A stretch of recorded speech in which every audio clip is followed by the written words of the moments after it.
Hello students. आज हम इस वीडियो में कक्षा 9 के भौतिक विज्ञान का चौथा पाठ कार्य एवं ऊर्जा के बारे में पढ़ेंगे, जिसे अंग्रेजी में कहते हैं वर्क एंड एनर्जी। तो दो मुख्य टॉपिक हैं, एक कार्य और दूसरा ऊर्जा। तो दोनों एक दूसरे से संबंधित हैं। तो सबसे पहले हम कार्य के बारे में बात करेंगे, वर्क। जैसे हम कुछ भी करते हैं तो कहते हैं हम काम कर रहे हैं, कार्य कर रहे हैं। और उस कार्य को हम परिभाषित कैसे करें, यानी कुछ भी हम करते हैं तो काम होता है, पर विज्ञान की नज़र में कौन सा कार्य कार्य है, कौन सा कार्य कार्य नहीं है, ये समझते हैं। तो कार्य होता क्या है? तो कार्य वह भौतिक राशि है जब किसी वस्तु पर बल लगाते तो वह विस्थापित हो जाती है, उसे कार्य कहते हैं। यानी कार्य क्या है कि कार्य एक प्रकार की भौतिक राशि है। जब हम किसी वस्तु पर बल लगाते हैं और बल लगाने से उसका विस्थापन हो जाता है तो कार्य माना जाता है, नहीं तो कार्य नहीं माना जाता। यानी कहने का मतलब है कि कोई सामान रखी है, उस सामान को हम धकेलें तो हम बल लगा रहे हैं, और हमारे धकेलने से सामान वहां से हट जाए तो कार्य हुआ। पर अगर हम धकेल रहे हैं और सामान नहीं हट रहे, यानी बल तो लगा रहे हैं पर वो वस्तु वहां से हिली डुली नहीं, इसका मतलब कार्य नहीं हुआ। तो ये बात समझे रहेंगे कि जब विस्थापन होगा तभी कार्य होगा। तो कार्य के लिए बल और विस्थापन दोनों का होना जरूरी है। यानी जैसे हम खड़े हैं, हम भले बोल रहे हैं, हम काम कर रहे हैं, लेकिन विज्ञान की नजर में कार्य नहीं है। क्योंकि कार्य तब होगा जब विस्थापन हो। तो हमारे खड़े रहने पर विस्थापन नहीं हो रहा है तो हम कार्य करके भी कार्य न करने वाले हैं। तो इस बात को याद रखेंगे कि कार्य तभी होगा जब बल लगे और फिर विस्थापन भी हो। तो कार्य में दो अवस्था होती है, यानी स्थितियां जो होती हैं। एक स्थिति है बल और दूसरी स्थिति है विस्थापन। यदि इन दोनों में से एक भी एब्सेंट है तो कार्य नहीं होगा। तो कार्य के लिए ये दो स्थितियों का होना अनिवार्य है, बल होना चाहिए, विस्थापन हो। तो जो कार्य का सूत्र बनेगा वो ये बनेगा, कार्य बराबर बल गुणा विस्थापन। यानी जब बल लगेगा तो वस्तु विस्थापित हो जाएगी। तो कार्य को W से प्रेजेंट करते हैं, वर्ग। बल को फोर्स यानी F, और विस्थापन को S, यानी W इक्वल टू FS। ये बन जाता है फार्मूला। अब कार्य की बात करें तो कार्य एक अदिश राशि है, यानी कार्य को करने के लिए किसी दिशा की जरूरत नहीं है, हम कहीं भी कार्य कर सकते हैं। अदिश राशि। कार्य का सूत्र तो समझ ही गए हैं। मात्रा की बात करें तो मात्रक क्या होगा? तो बल का मात्रक होता है न्यूटन और विस्थापन का मात्रक होता है मीटर। तो कार्य का मात्रक हुआ न्यूटन मीटर। यानी ये एमकेएस पद्धति की बात कर रहे हैं। एमकेएस पद्धति में या तो न्यूटन मीटर या तो फिर जूल, ये कार्य का मात्रक होता है एमकेएस पद्धति। वहीं अगर हम सीजीएस पद्धति में बात करें तो सीजीएस पद्धति में कार्य का मात्रक होता है अर्ग। तो ये याद रखेंगे कि एमकेएस पद्धति में कार्य का मात्रक न्यूटन मीटर या फिर जूल होता है, सीजीएस पद्धति में अर्ग होता है। तो कार्य को करने के लिए बल व विस्थापन की आवश्यकता होती है। ये कार्य का सूत्र हो गया। तो कार्य समझ गए होंगे। अब हम कार्य से संबंधित कुछ अन्य बातें कर लेते हैं। जैसे कि अगर मान लीजिए बल और विस्थापन, बल लगाने पर विस्थापन हो रहा है और बल और विस्थापन के मध्य में कोई कोण बन रहा है, जैसे थीटा कोण बन रहा है। यानी यदि बल व विस्थापन के मध्य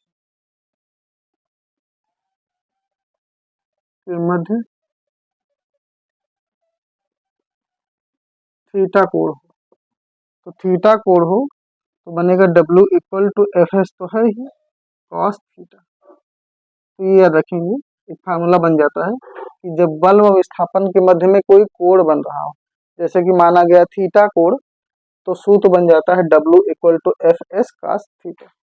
यानी सवाल लगाते समय अगर थीटा वाला है यानी कोण वाला मैटर है तो इस सूत्र का यूज करके उस सवाल को लगाएंगे। तो ये बातें तो क्लियर हो गई होंगी।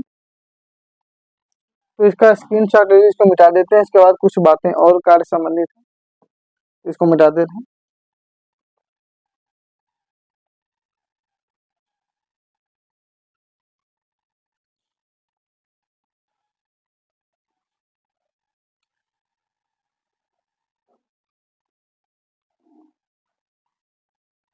तो कार्य में अगर हम और सारी बातें करें, अब कार्य के प्रकार की बात कर लेते हैं। तो कार्य 3 प्रकार के होते हैं। एक धनात्मक कार्य, पॉजिटिव वर्क, दूसरा ऋणात्मक कार्य, नेगेटिव वर्क, तीसरा शून्य कार्य, जीरो वर्क। अब ये किन कंडीशंस में होते हैं देखिए। धनात्मक कार्य, जैसे कि इस दिशा में हम बल लगा रहे हैं और इसी दिशा में विस्थापन भी हो रहा है, यानी जब बल की दिशा में विस्थापन होता है, जैसे कि वस्तु इधर रखी है, हम वस्तु को ढकेल रहे हैं उसी तरफ, तो उसमें क्या होगा, कार्य अधिक होगा। तो इस टाइम जब एक ही दिशा में हो तो इसमें कोण बनेगा 0 अंश का, तो थीटा का मान आएगा 0 अंश। तो जो सूत्र बनेगा W equal to F S cos 0 अंश, कास 0 का मान होता है 1, तो चूंकि कास 0 अंश इक्वल टू 1, इसलिए W equal to F S into 1। तो फार्मूला बना W equal to F S. तो जब इसको कहते हैं धनात्मक कार्य, यानी वह कार्य जब बल व विस्थापन एक ही दिशा में हो, उनके मध्य शून्य अंश का कोण बने, तो उसे धनात्मक कार्य कहते हैं, यानी इसमें कार्य अधिक होता है। अब ऋणात्मक कार्य क्या है, जैसे कि हम बल लगा रहे हैं इस दिशा में, लेकिन कार्य उसके विपरीत दिशा में हो रहा है, यानी विस्थापन विपरीत दिशा में हो रहा, उल्टा विस्थापन हो रहा है। तो जब उल्टा विस्थापन होगा तो थीटा का मान हो जाएगा 180। वो कैसा होगा, जैसे कि आपने बताया कोई वस्तु थी, उसको हमने धकेला, तो वस्तु को हमने ढकेला, वस्तु हल्की थी, आगे बढ़ गई। लेकिन हम जैसे सामने से कोई गाड़ी आ रही है, उस गाड़ी को हम ढकेल रहे हैं आगे से, तो हम भले गाड़ी को ढकेलें, लेकिन गाड़ी में हमसे ज्यादा शक्ति है तो गाड़ी उल्टा हमें ही धकेल देगी। यानी हमने क्या किया, गाड़ी को हम आगे की ओर धकेल रहे हैं, लेकिन गाड़ी हमें उल्टा पीछे धकेल दे रही है। तो बल तो हमने लगाया, लेकिन विस्थापन हमारे उल्टा दिशा में हो गया। तो यहाँ पे क्या हुआ, थीटा का मान आ गया 180 अंश। तो यहाँ पे जो कार्य होगा वो कार्य हो जाएगा W का 0, क्योंकि कार्य नहीं हुआ।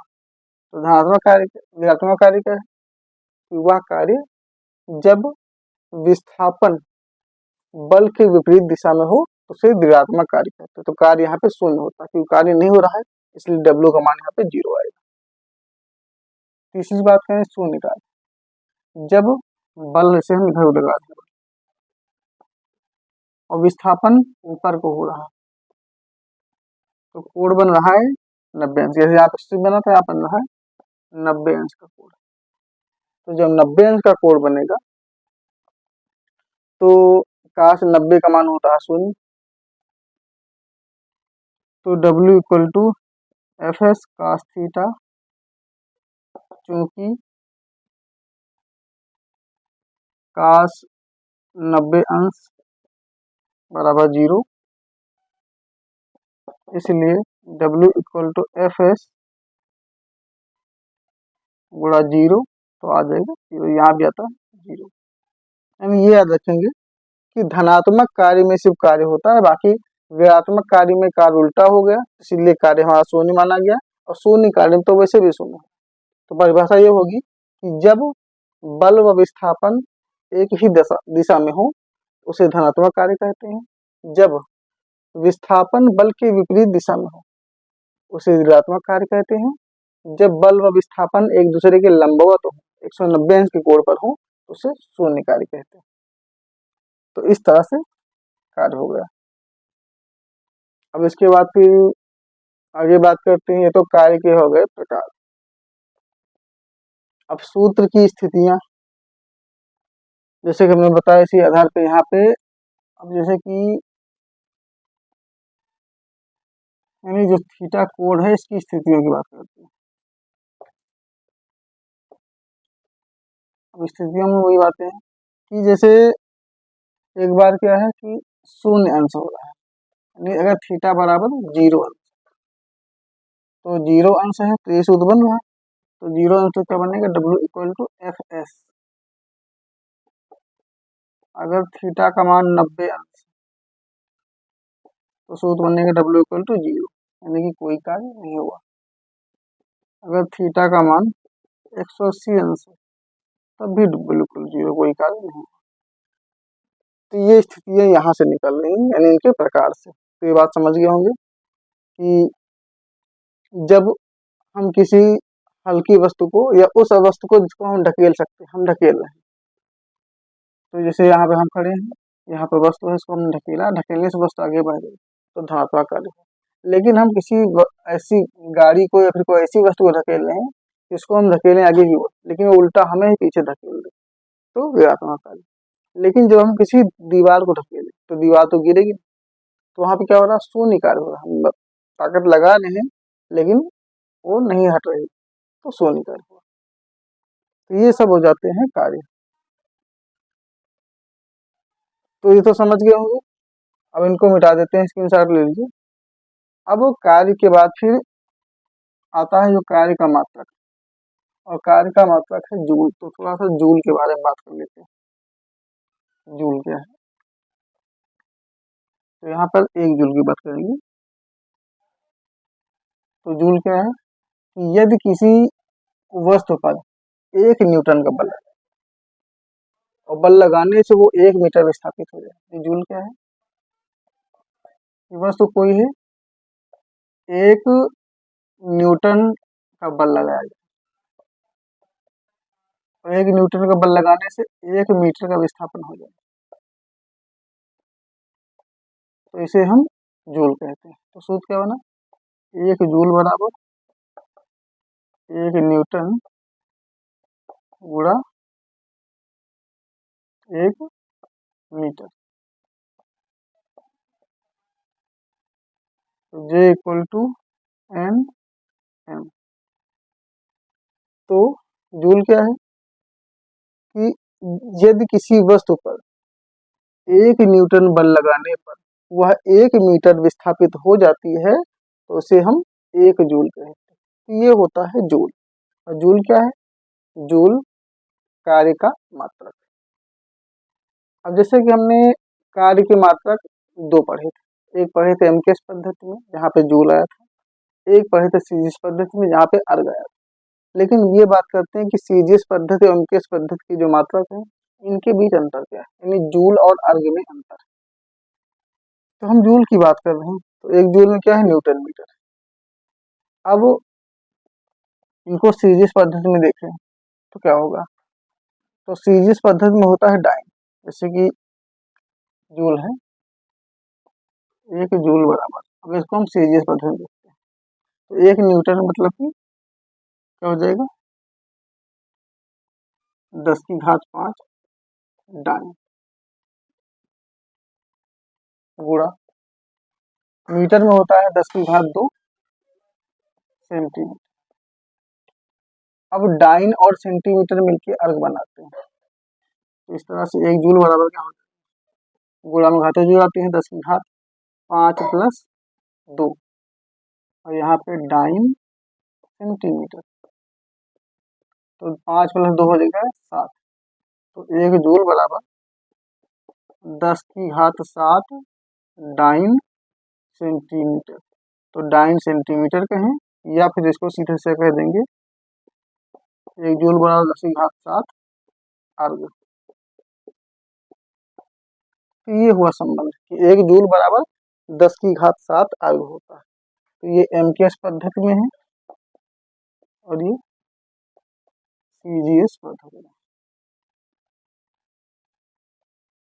तो ये याद रखेंगे, ये जूल हो गया।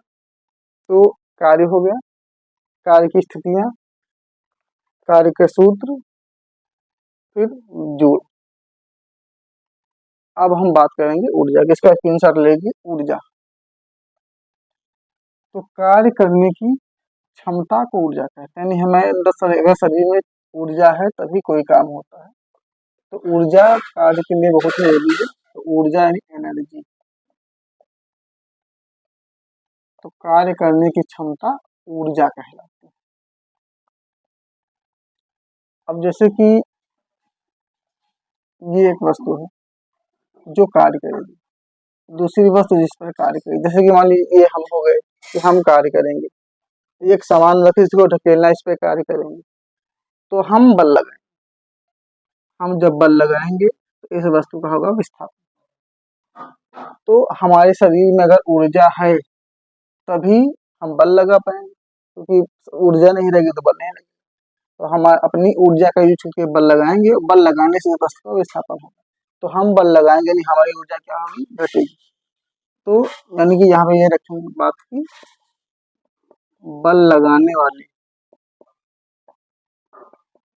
की ऊर्जा घटती है, क्योंकि जो बल लगा रहा है उसकी ऊर्जा घट रही है। और जिस पर बल लगा रहा है, जिस पर बल लगता है उसकी ऊर्जा बढ़ती है। तो ये बात याद रखेंगे कि जब कोई वस्तु बल लगाती है तो बल लगाने वाले की ऊर्जा घटती है और जिस वस्तु पर बल लगाती है उसकी ऊर्जा बढ़ती है। और बल लगाते हैं तो बल किस लिए लगा पाते हैं, क्योंकि शरीर में ऊर्जा होती है। तो ऊर्जा समझ गए हैं, ऊर्जा क्या है कि हमारे शरीर की जो अंदर की मेन शक्ति है, जो हमारी ताकत है, वो ऊर्जा है। तो ऊर्जा क्या है, कार्य करने की क्षमता। जितनी ऊर्जा होगी उतना कार्य करें। जैसे हम बोल रहे हैं, जितना हमारे शरीर में ऊर्जा होगी उतना ही बोल पाएंगे, ऊर्जा नहीं होगी फिर नहीं बोल पाएंगे। तो हमारे जो काम करने की क्षमता है वो ऊर्जा होती है। और ऊर्जा का भी मात्रक जूल होता है। तो ऊर्जा भी एक अदिश राशि, इसका भी मात्रक जूल होता है। क्योंकि कार्य और ऊर्जा एक दूसरे से पूरी तरह संबंधित है। क्योंकि कार्य की मात्रक ऊर्जा है, उसे कहें कार्य की मात्रक है, कार्य का मात्रक जूल है, ऊर्जा का मात्रक भी जूल है। तो ऊर्जा समझ गए होंगे। कार्य क्या होता है कि जब हम बल लगाते हैं वस्तु विस्थापित हो जाती है तो कार्य है। लेकिन उस कार्य को करने के लिए हमारे शरीर में जो क्षमता होती है उसे हम ऊर्जा कहते हैं। तो ऊर्जा समझ गए होंगे। अब बात करते हैं ऊर्जा के रूप। तो ऊर्जा के बहुत से रूप होते हैं, यानी किन किन रूपों में ऊर्जा मिलती है। तो कुछ रूप की बात करते हैं, जैसे कि गतिज ऊर्जा। तो सीधे इसका नाम लिखते हैं, इनको इससे अलग अलग पढ़ना हो तो इसको हम विशेष रूप पढ़ेंगे। तो इसको यहाँ से यांत्रिक ऊर्जा का नाम लिख देते हैं, यांत्रिक ऊर्जा, सौर ऊर्जा, पवन ऊर्जा, ऊष्मीय ऊर्जा, विद्युत ऊर्जा,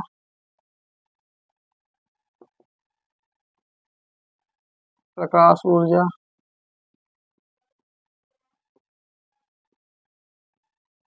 जैव ऊर्जा, ये जैव भार ऊर्जा,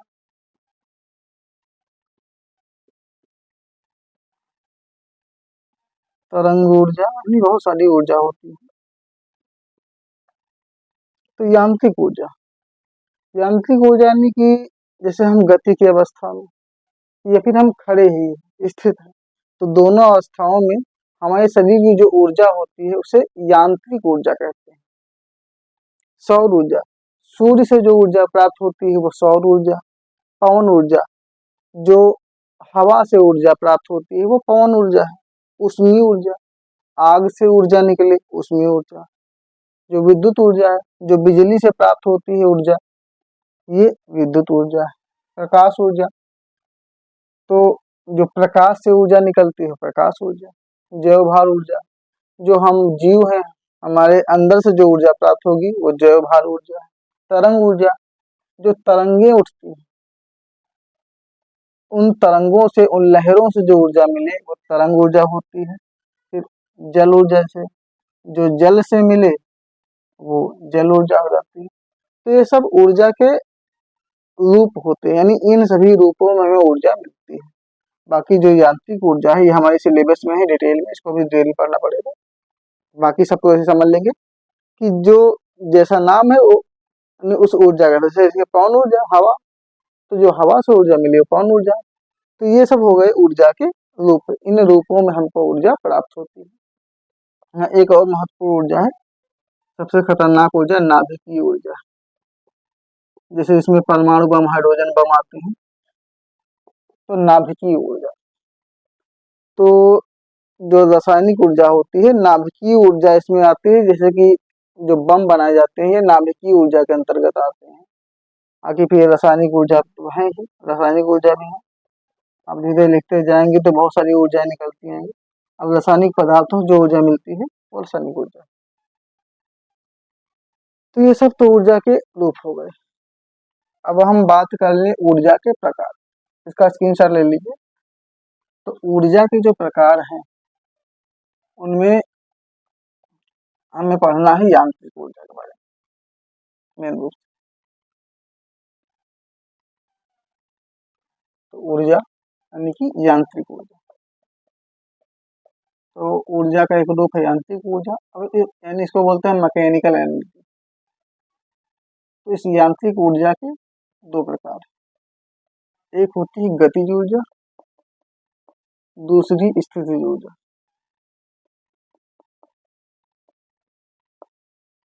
और इसे नाम दीजिए गतिज ऊर्जा, काइनेटिक एनर्जी, स्थितिज ऊर्जा, पोटेंशियल एनर्जी। इंग्लिश में नाम करें तो मैकेनिकल एनर्जी,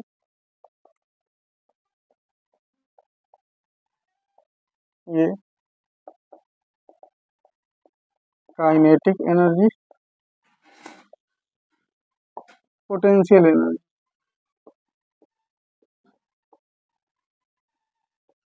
तो यांत्रिक ऊर्जा समझ ही गए हैं कि जब कोई वस्तु गति की अवस्था में हो या स्थित हो, उससे जो ऊर्जा प्राप्त होती है वो यांत्रिक ऊर्जा होती है।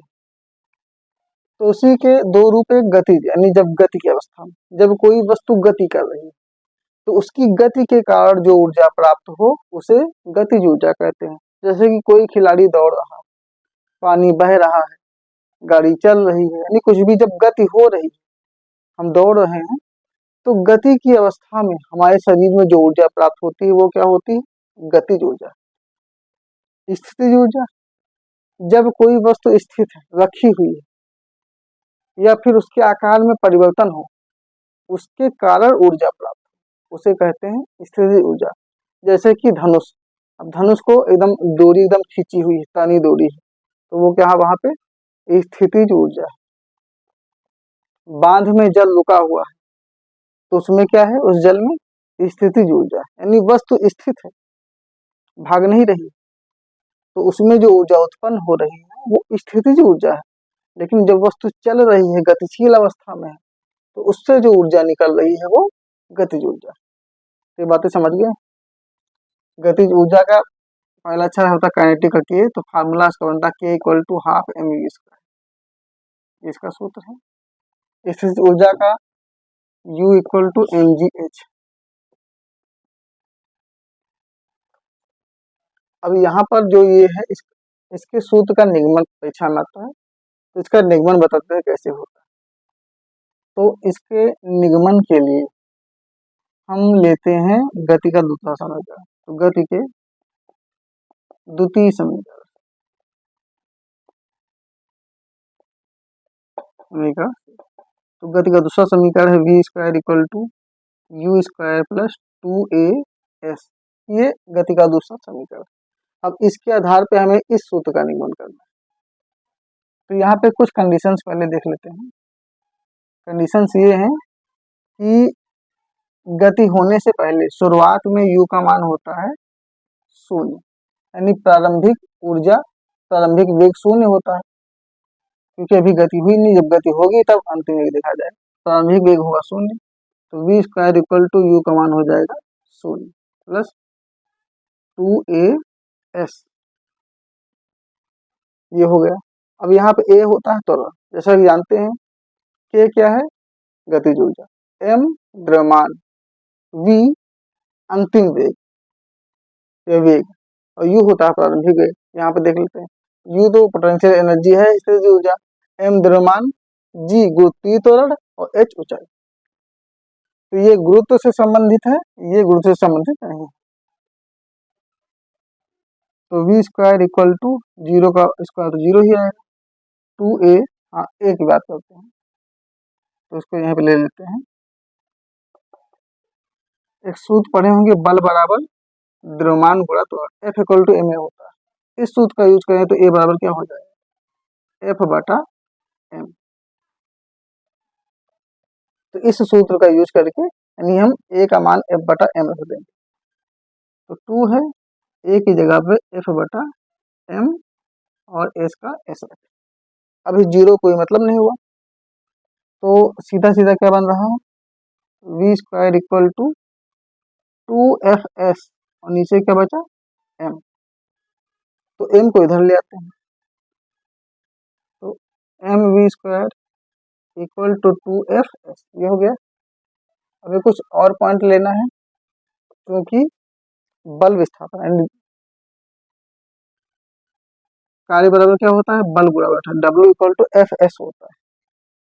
तो अब हम fs जगह पे W कर दें। एक काम करते पहले इसको, हाँ, जो mv स्क्वायर है, ये जो 2 है इधर गुणा में इधर चला आएगा बटा में, इसको इधर ले आते हैं। तो बचा क्या? fs, और fs की जगह पर रख देंगे W। तो एक बात और याद रखें कि कार्य क्या है? कार्य मतलब जो ऊर्जा है, ये अगर ऊर्जा है कार्य, तो ये काइनेटिक एनर्जी के बराबर हो जाएगा, ये k के बराबर, W equal to k। Reason क्या है? गतिज ऊर्जा एक ऊर्जा है, कार्य ऊर्जा है, ऊर्जा तो ऊर्जा है ही। तो यहाँ पे गति हो रहा है, इसलिए W की जगह पे k रखेंगे, यानी ऊर्जा क्या है? गतिज ऊर्जा। तो W की जगह पे k रख देंगे, इसको उल्टा ले लेते हैं, सब दो पक्षीय है।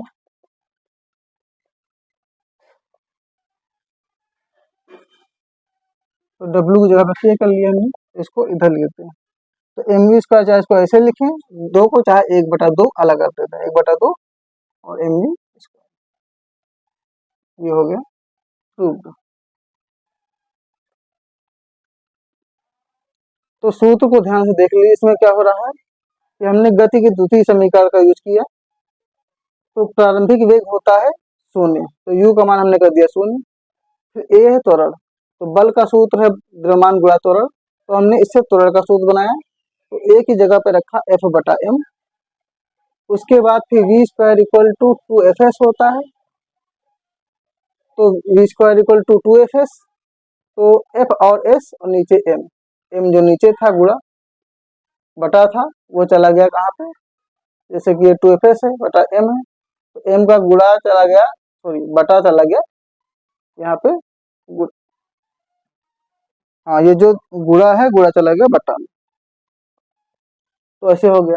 अब यहाँ पे क्या बना? W, क्योंकि कार्य बराबर बल विस्थापन होता है, fs की जगह पर हमने W कर दिया। लेकिन यहाँ पे हमें W की नहीं, हमें k की जरूरत है, यानी गतिज ऊर्जा की जरूरत है।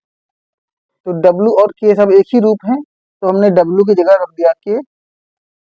तो यहाँ पे जो W उसकी जगह पर आ जाएगा k, लेकिन इसको हमने लेफ्ट में कर दिया और इस पोर्शन को राइट में कर दिया। अब इसको चाहे mv स्क्वायर बटा 2 लिखें, चाहे 1/2 mv स्क्वायर लिखें, बात वही है, सिर्फ लिखने का तरीका होगा। तो इस तरह से गतिज ऊर्जा के सूत्र का निर्माण हो गया। अब स्थितिज ऊर्जा की बात करते हैं।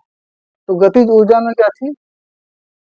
यहाँ पे गति के द्वितीय समीकरण की सहायता ली गई थी। अब स्थितिज ऊर्जा में कंडीशन क्या है कि जब हम वस्तु को उठाते हैं, तो वस्तु को उठाए कुछ ऊंचाई पे, जैसे वस्तु यहाँ थी, अब यहाँ से कुछ ऊंचाई पे उठाए, उठाने से ऊंचाई हो गई h,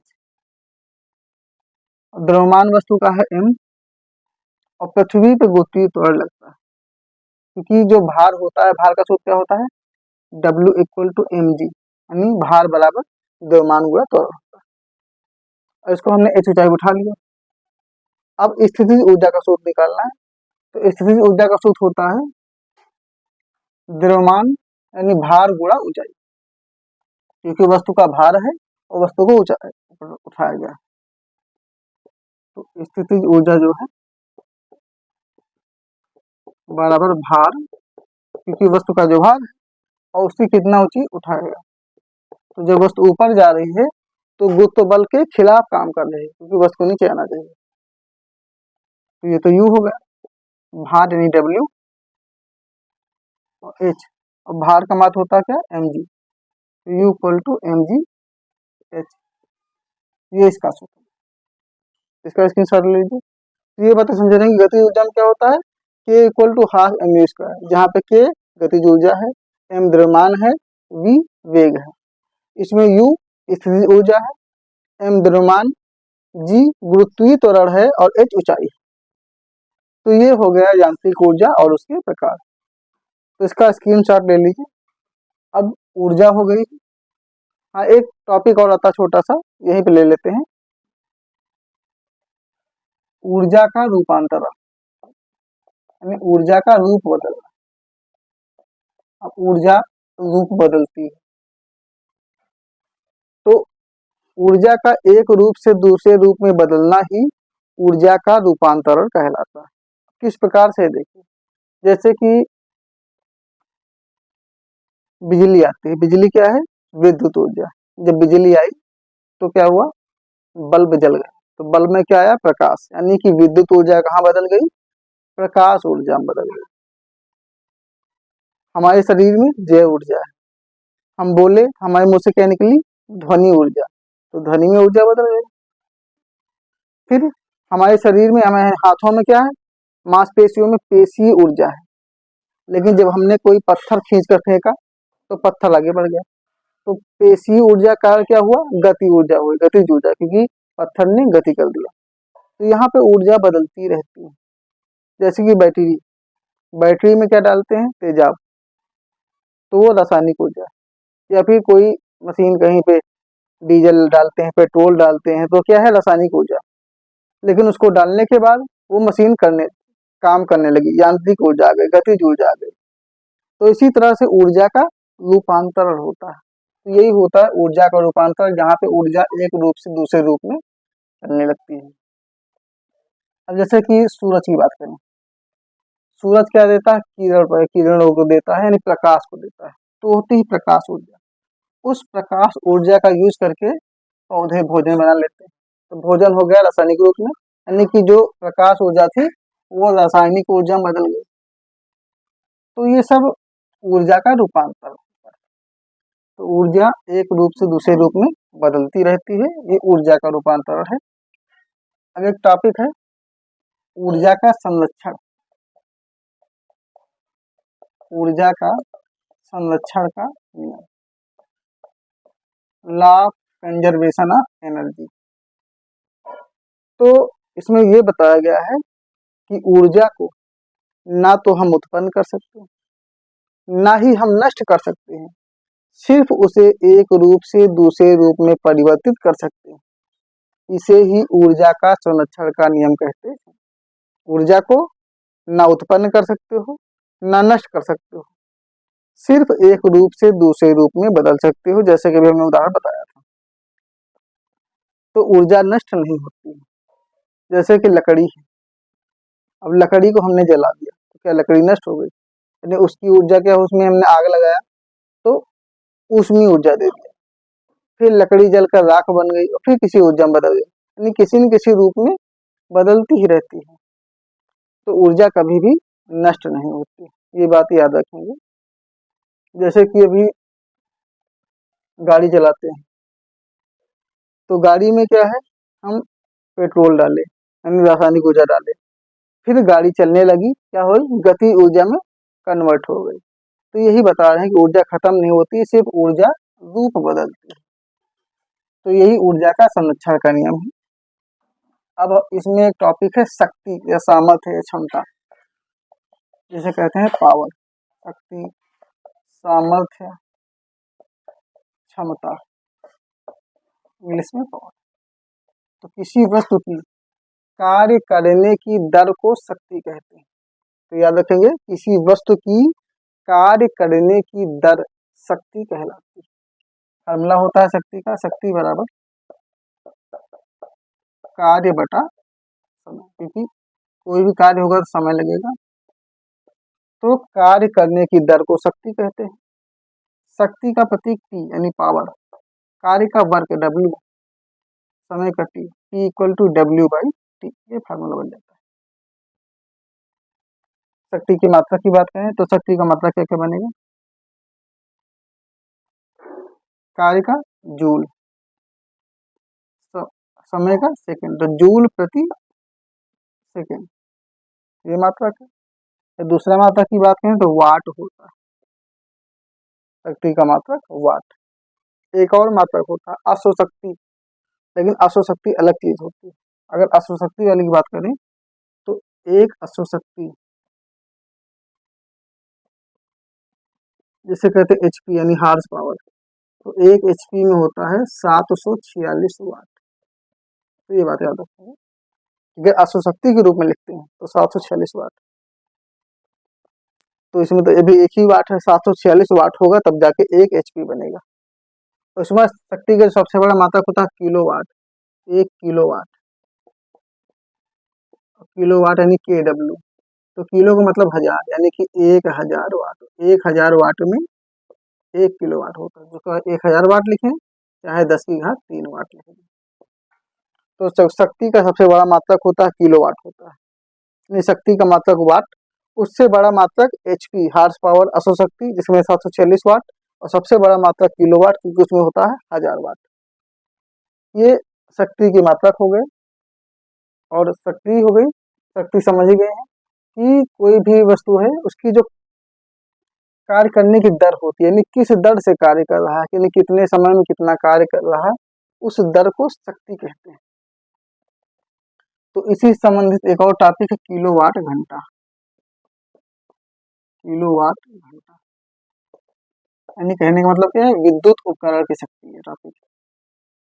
विद्युत उपकरण की शक्ति, जो हमारे विद्युत उपकरण होते हैं जिनको यूज करते हैं घरों में या बिजनेस में, तो जो उपकरण होते हैं उनकी शक्ति को किलोवाट घंटा में दिखाते हैं। जैसे घर में जो बिजली का बिल आता है वो किलोवाट घंटा में आता है। तो जो विद्युत उपकरण हम यूज करते हैं उनको किस तरह दिखाएंगे, तो यहाँ पे क्या दिखाएंगे कि 1 किलोवाट घंटा विद्युत वह शक्ति है, 1 किलोवाट घंटा वह ऊर्जा है जो ये बताती है कि 1 घंटा में कितने किलोवाट, मतलब 1 घंटा में कितने वाट या कितने किलोवाट ऊर्जा व्यय हो रही है। यानी कि 1 किलोवाट घंटा वह इकाई है जो यह बात बताती है कि 1 घंटा में कितने किलोवाट ऊर्जा व्यय हो रही है। तो 1 घंटा में जितने किलोवाट ऊर्जा व्यय हो रही है वही है किलोवाट घंटा। नाम से किलोवाट घंटा, यानी 1 घंटा में कितने किलोवाट ऊर्जा खर्च हुई वही किलोवाट घंटा होता है। तो किलोवाट घंटा को शॉर्टकट लिखेंगे KWH, K से किलो, W से वाट और S से आवर यानी घंटा। तो 1 किलोवाट घंटा, इसका सूत्र क्या होता है? इसका सूत्र होता है PT बटा 1000। P मतलब शक्ति, यानी शक्ति गुणा समय और बटा में 1000। तो शक्ति और समय का गुणा करें और 1000 से भाग दे दें तो किलोवाट घंटा निकलता है। एक सूत्र और होता है इसका, VIT/1000, यानी किलोवाट घंटा में अगर शक्ति नहीं पता तो विभवांतर, विद्युत धारा और समय को गुणा कर देते हैं। तीनों गुणा करके 1000 से भाग देंगे तो किलोवाट घंटा निकल आता है। बाकी इस किलोवाट घंटा को अगर में निकालना है तो किस रूप में निकाल लेंगे, जैसे इसको हमें दिखाना है जूल के रूप में, जैसे किलोवाट घंटा है तो 1 किलोवाट घंटा यानी किलोवाट है, किलोवाट यानी कि 1000 वाट। तो किलोवाट में हो जाता है 1000 वाट। 1000 वाट यानी 10 की घात 3 वाट। अब घंटा की बात करें तो 1 घंटा में होते हैं 3600 सेकंड। 3600 सेकंड का मतलब 3.6 गुणे 10 की घात 3 सेकंड। 0.6 लगाए ताकि यहाँ पे 3 मिल जाए, दशमलव यहाँ पे लग गया तो 1 2 3। अब इसको हम दिखाएं तो किस प्रकार दिखाएं, 1 किलोवाट घंटा बराबर क्या हो रहा है 10 की घात 3 गुणा 3.6 गुणे 10 की घात 3, यानी इसको हम क्या दिखा रहे हैं वाट सेकंड के रूप में। तो वाट सेकंड के रूप में मतलब कि इसको जूल के रूप में दिखाना है। कहने का मतलब ये, तो 1 किलोवाट घंटा बराबर 10 की घात 3 3 6 हो जाएंगे, 3.6 गुणे 10 की घात 3 प्लस 3 वाट सेकंड। तो 1 किलोवाट घंटा बराबर 3.6 गुणे 10 की घात 6। इसको सीधे सीधे जूल लिख देते हैं जी। तो 1 किलोवाट घंटा में 3.6 गुणे 10 की घात 6 जूल ऊर्जा उत्पन्न होती है। तो जब सवाल लगाएंगे तो इन सब की जरूरत पड़ेगी। तो इस वीडियो में हमने क्या क्या बातें कर ली, ऊर्जा, पहले कार्य, फिर कार्य के प्रकार, कार्य की स्थितियां, कार्य का सूत्र, फिर जूल, फिर ऊर्जा, ऊर्जा के रूप, ऊर्जा के प्रकार, ऊर्जा के सूत्र का निगमन, फिर ऊर्जा के संरक्षण का नियम, फिर ऊर्जा के रूपों का रूपांतरण, शक्ति, शक्ति का सूत्र, फिर किलोवाट घंटा जो कि विद्युत उपकरण की शक्ति होती है, यानी विद्युत उपकरण में जो शक्ति होती है वो किलोवाट घंटा के रूप में यूज की जाती है। इसी को यूनिट बोलते हैं। जब बिजली की बिल आता है यूनिट में आता है। जैसे मान लीजिए घर में कितने वाट के कितने यंत्र हैं उसको लिख देंगे, फिर कितना समय यूज किया उसको लिख देंगे, 1000 से भाग देंगे, जो आएगा यूनिट होता है। अभी इसके बाद जो अगले वीडियो में न्यूमेरिकल्स करवाएंगे आंकिक प्रश्न, तो वहां पे पूरी बातें बताएंगे। तो इस अध्याय का जो थ्योरी का पूरा पोर्शन है वो यहीं पे समाप्त हो रहा है। अब अगले वीडियो से इसके आंकिक प्रश्न हल करवाए जाएंगे। तो जो बातें पूछनी है, समझ नहीं आई है, उन्हें कमेंट सेशन में कमेंट करके पूछ सकते हैं।